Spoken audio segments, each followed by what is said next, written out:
Bismillahirrahmanirrahim. Assalamualaikum warahmatullahi wabarakatuh. Thank you so much, students, for your joining this class today, and welcome to our subject, Indonesian foreign policy. And we will discuss in this session is Indonesian foreign policy under President Gusdur or Abdul Rahman Wahid.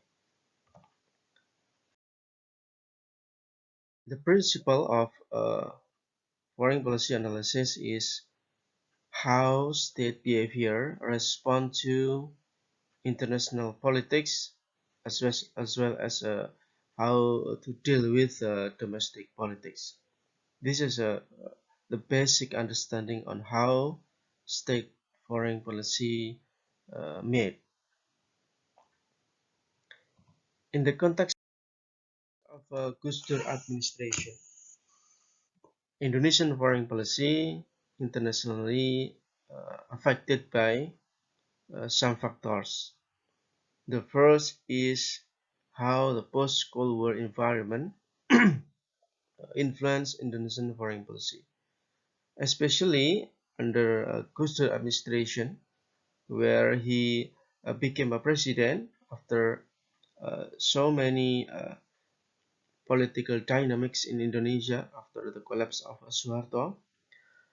Indonesian government and as well as a whole nation is under a complex situation because of uh, the domestic political turmoil, such as some horizontal conflicts, as well as unstable of the government.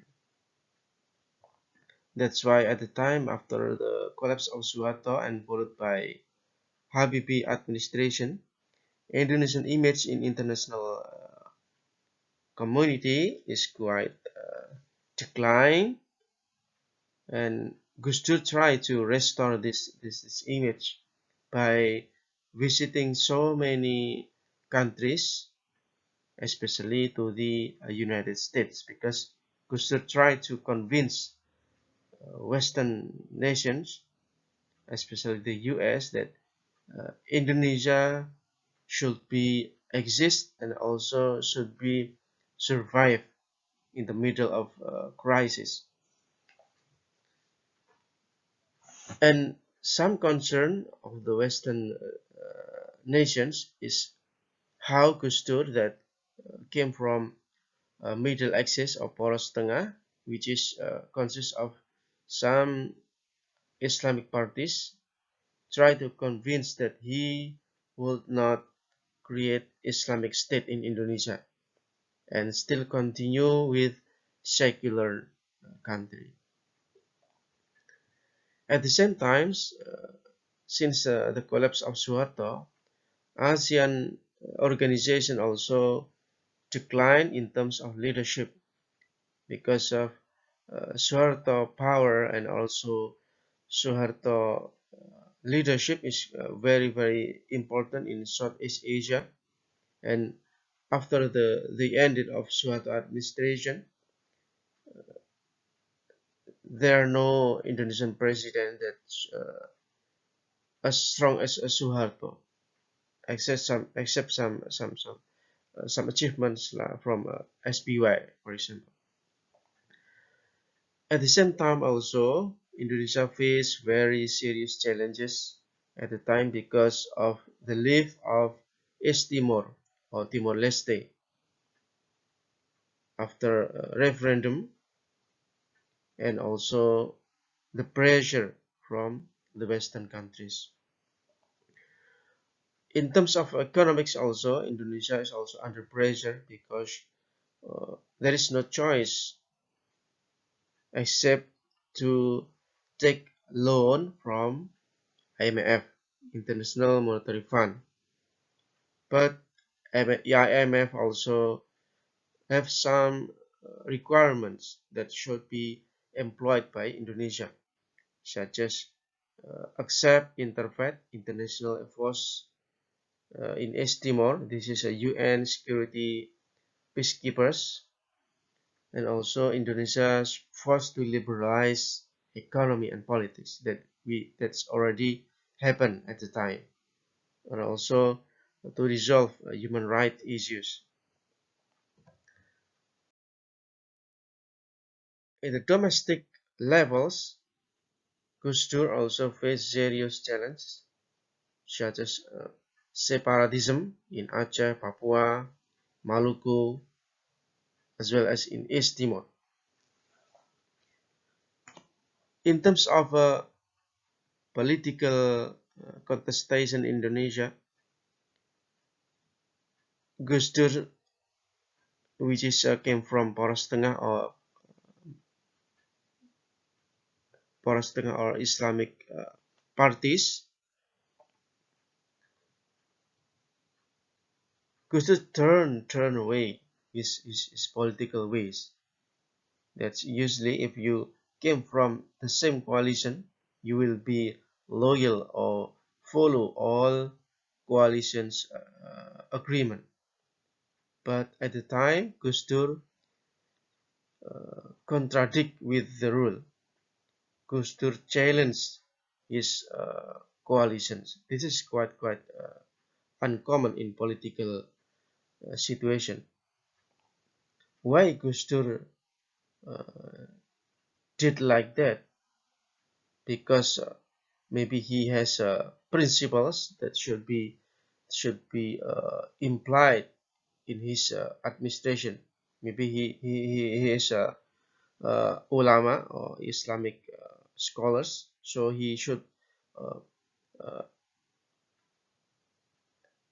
he should follow what maybe the Quran and Hadith and also ethics and norms should be implied in Indonesian government. But this is a politics. It is a politics. The politics means agreement among the coalition. And Gusdur also optimistic why he should challenge his coalition because he has loyal followers. And one of the issue at the time is Gusdur accused to approach to Israel because in his principles how we can deal with Palestinian and Israel without any political relationship with Israel. But this is an issue at the time that and this is very sensitive.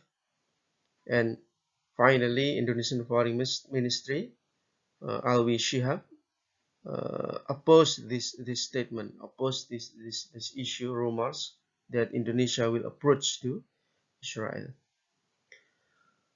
But Gusdur also have a legacy in terms of international relations. There are three official regulations, sorry, two regulations that very crucial on Indonesian foreign policy. One is law on foreign relations. The second is on international agreement, including para diplomacy or sister city diplomacy.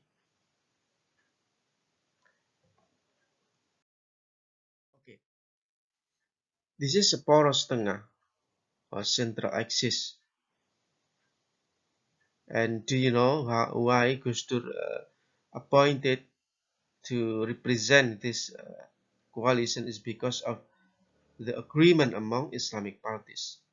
And why Islamic parties at the time united is because to challenge Indonesian Democratic Party or PDIP ya, PDIP Perjuangan under Megawati administration. So at the times very clear whether you follow uh, secularism or you follow Islamic party. And finally, Islamic parties winning the election, and Gusdur at the times there is no direct election, so president elected by Indonesian House of Representatives or MPR. This is very interesting, and finally Gusdur came from Poros Tengah and winning the election, but Gusdur also invited Megawati to be his vice president, and history told that Megawati finally became president after Gusdur impeached by the parliament.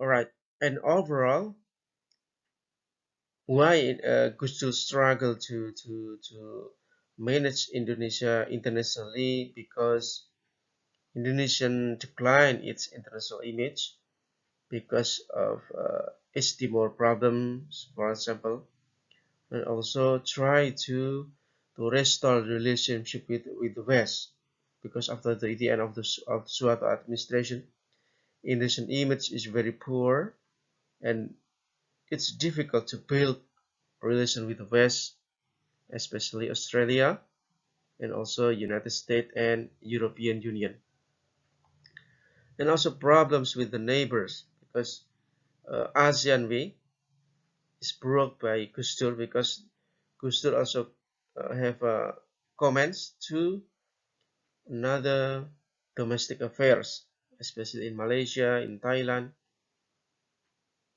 And why Gusdur did like that is because try to restore Indonesian leadership in ASEAN. Gusdur domestically focused on how to deal with separatism, militia, and also some domestic crisis in Sampit, in Poso, in Aceh. This is very significant in under Gusdur administration. And also some achievement besides two regulations is the separation of Indonesian Army, Indonesian Armed Forces, and also Indonesian Police. This is based on law of MPR 2003, Article 4. Indonesian Armed Forces separated with the Indonesian Police. Thank you so much for your attention. If you have any question, please write in the comment, and see you next time. Wassalamualaikum warahmatullahi wabarakatuh.